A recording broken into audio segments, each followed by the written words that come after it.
parents should allow their teenagers to have a not necessarily an abundance of privacy, but a really healthy amount. Because I think that when you are growing up and you are a teenager, trust is definitely pivotal to making those relationships work.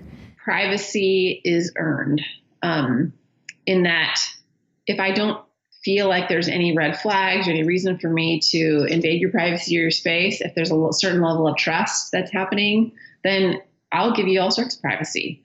But as soon as I feel like I'm concerned or I'm worried or you may be circling with the wrong group of friends, then I start snooping. Trust is used as such a blanket term.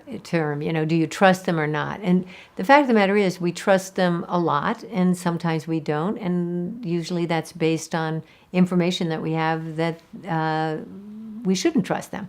So I think that's true for all parenting and certainly true for media. We should not trust a fifth grader 100% when they get the smartphone or when they're online. Why would they? They have no competency building on making good judgments on it. So it should be you crawl, you walk, you run. You show some ability as you get more and more freedom on the net. And based on that level of responsibility demonstrated, you shouldn't snoop. You should give them trust.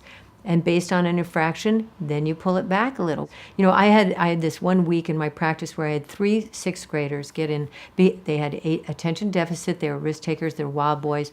They'll probably be very successful entrepreneurs when they grow up. Doesn't say anything about their future, but they were wild guys. And in each case, the parents had given a lot of freedom. Each case, they took back the smartphone. They gave them a dumb phone, and their lives went so much better for the next 6 months. They were sixth graders. It was appropriate to pull it back and be top down for those particular teenagers. And I think on some level, at least 2 out of the 3 were actually grateful that they knew they couldn't handle the power of that, wild, wild west.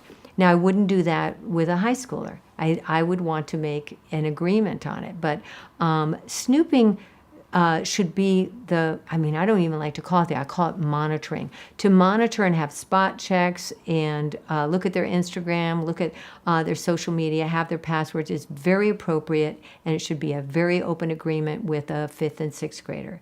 Then, as they show they can handle it, you should have no policy of snooping unless that's part of the agreement. And if you have reason to do that, then you should not be defensive. You should just say, based on your track record, this is my pitch. If you want this freedom, then you'll let me do that. And often those kids do need knowing that somebody's looking over their shoulder, and they will take less risks. So it's good policy.